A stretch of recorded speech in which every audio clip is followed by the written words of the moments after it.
युवा साथियों, बेरोजगारों की विभिन्न मांगों को लेकर लगातार हमारा संघर्ष जारी है, चाहे वो सड़कों पर उतरकर आंदोलन करना और चाहे मंत्री और मुख्यमंत्री से मिलने की बात हो। साथियों, कल एक अचानक एक बड़ा वाक्य घटित हुआ जो आप लोगों को मैं बताना चाहूंगा, लेकिन ये वीडियो इसलिए महत्वपूर्ण बन जाता है कि अध्यापक भर्ती का परिणाम कब आएगा, पीटीआई भर्ती का परिणाम कब आएगा, कैलेंडर भर्तियों का कैलेंडर कब जारी होगा, जेएन भर्ती का क्या हुआ कल वार्ता में, और मुख्यमंत्री से क्या क्या वार्ता हुई, और आने वाले समय में 1 लाख भर्तियों का वर्गीकरण कब होगा। इस चीज को लेकर ये वीडियो मैं बना रहा हूं क्योंकि लगातार हम संघर्ष कर रहे हैं और कल मुख्यमंत्री जी से भी बहुत ही अच्छी तरीके से बात हो पाई। कई बार कहते हैं ना, जो होता है अच्छे के लिए होता है। हम पहुंचे और सबसे बड़ी दुख की बात है कि हमारे सापड़ा के एमएलए आलोक बेनीवाल जी, जिनसे मेरी बात हुई और मैंने कहा कि मैं आ रहा हूं, और वहां जाने के बाद जब पुलिस प्रशासन ने उनको पूछा तो इशारों में उन्होंने मुझे गिरफ्तार, हम लोगों को हिरासत में ले लिया गया। मेरे साथ हरमान चौधरी, मेरे साथ सरदारमल चौधरी और लोकेश मीणा, हम 4 लोग थे। साथियों, मैं हालांकि एमएलए की हमेशा प्रशंसा करता हूं, वो व्यक्तिगत अच्छे व्यक्ति है, मैंने पहले भी कहा, आज भी कह रहा हूं, लेकिन जो कल जिस प्रकार जब मुझे पुलिस के लोगों ने बताया कि उनके इशारे पे आपको हिरासत में लिया गया तो मुझे बुरा लगा।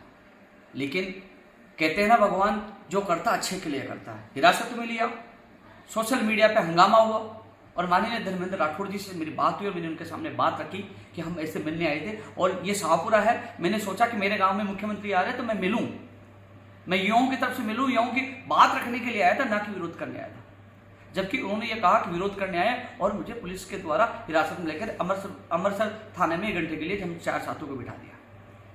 धन्यवाद देना चाहूंगा धर्मेंद्र राठौड़ जी का, उन्होंने सीएम ओएसडी और एसपी आईजी सबसे बात की और उसके बाद वही जो पुलिस 1 घंटे तक हमें थाने में बिठाया रखा, वही पुलिस सामान हमें लेकर वहां पहुंच गई। इससे ज्यादा वाक्य नहीं हुआ कि जैसे ही मुख्यमंत्री जी मुझे देखा और मुझे पकड़ लिया, सम्मान दिया, बात की और फिर वहां से मुझे हेलीकॉप्टर हेलीपैड तक ले गए और उन्होंने चर्चा की कि हमने भर्तियां बहुत निकाली, पूरे देश में सबसे ज्यादा निकाली, आपको बोलना चाहिए।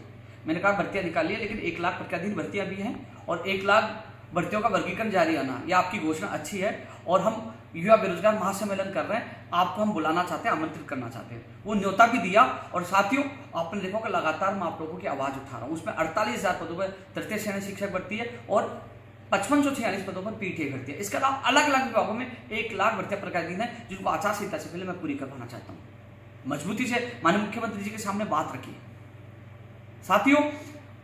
और एक चीज और बताना चाहूंगा, वहां पहुंचा, निमंत्रण दिया, भर्तियों की बात होती, मुख्यमंत्री ने पूरा सम्मान दिया, हेलीपैड तक मुझे साथ ले गए और पूरा सम्मान दिया। मुझे भी अच्छा लगा कि उन्होंने संवेदनशीलता दिखाई और बात की। लेकिन जो घटना घटित थी वो अच्छी हुई। यदि पुलिस प्रशासन मुझे वहां से हिरासत में लेकर नहीं जाता तो इतने अच्छे माहौल में हमारी वार्ता भी नहीं हो पाती। पता नहीं भीड़ में मुलाकात होती कि नहीं होती, लेकिन मुलाकात अच्छी हुई, बात आप लोगों को पूछे और इसका परिणाम आने वाले दिनों में आपको देखने को मिलेगा। मैंने हर बात मजबूती से आप लोगों की बात उठाई है। तो साथियों, एक चीज और बता दूं, आज शनिवार है, शनिवार के दिन भी कर्मचारी चयन बोर्ड में अधिकारी काम कर रहे हैं।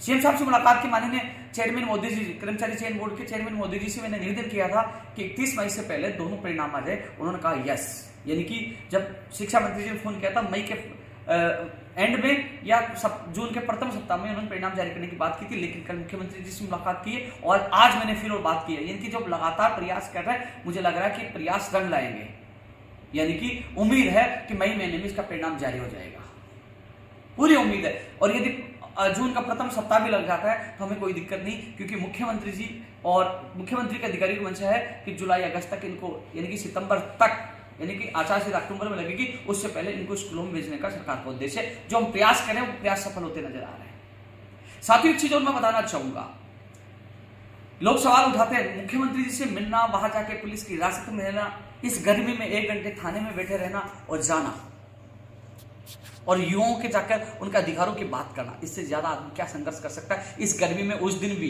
विश्व का सबसे बड़ा ज्ञापन देकर सड़कों पे हमने संघर्ष किया, मुख्यमंत्री से मिला हूं और आगे मिलूंगा जब मेरे युवाओं की बात आएगी। मुझे 1 लाख प्रतिदिन भर्तियों को भी आचार संहिता से पहले पूरी करवानी है और 1 लाख भर्तियों का वर्गीकरण करवाना। 17 मई को एक मुख्य सचिव महोदय जो मीटिंग ले रही है, इस संबंध में मैं कार्य विभाग के अधिकारियों से कल ही मैं मिल के आया था, क्योंकि मुख्यमंत्री प्रमुख सचिव के निर्देश पर अखिल अरोड़ा जी जो वित्त सेक्रेटरी है, उनसे मेरी मीटिंग हुई थी और मेरे साथ पंचायत राज भर्ती का प्रतिनिधि मंडल भी शामिल था। 550 पदों पर वित्तीय स्वीकृति मिल चुकी है, ये अच्छी बात है। 550 पदों पर पंचायत राज के लिए वित्तीय स्वीकृति मिल चुकी है और अन्य विभागों में जितने पदों की सूचना है हमसे मांगिए कि आप इकट्ठा करके दे दीजिए, आप प्रार्थना पर उसमें आप लिख के दे दीजिए, उस अनुसार और जो वैकेंसियां जहां जहां विभाग में उनको जोड़कर एक बड़ी भर्ती के रूप में हम पंचायत राज भर्ती निकाल सके। ये अच्छी सूचना, कल अच्छी मीटिंग हुई। उसके बाद डीओपी में अधिकारी से मुलाकात हुई, उन्होंने उम्मीद जताई कि 17 तारीख को जो मीटिंग होने वाली है मुख्य सचिव मोदी जी के नेतृत्व में, उनकी अध्यक्षता में, वो महत्वपूर्ण होगी, क्योंकि साथियों उसके बाद भर्तियों का वर्गीकरण का कैलेंडर जारी हो सकता है।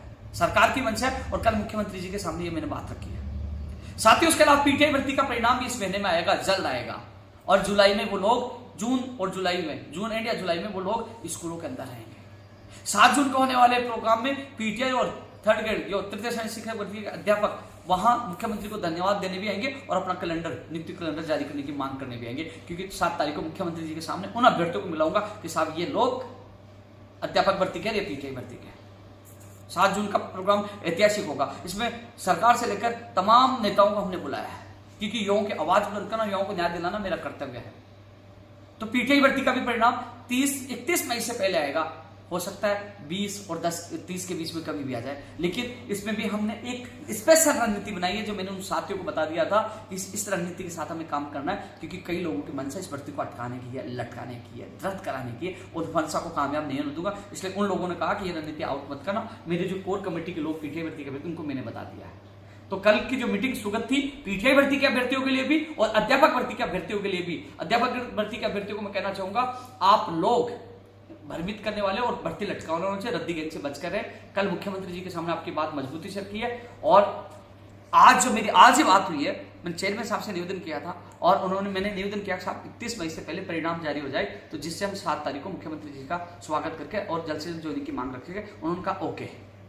अब उम्मीद है इसी महीने में, यानी कि जो मई के अंतिम सप्ताह और जून का प्रथम सप्ताह का जो आश्वासन मिला था, लगता है मई का सप्ताह वाला आश्वासन पूरा हो सकता है।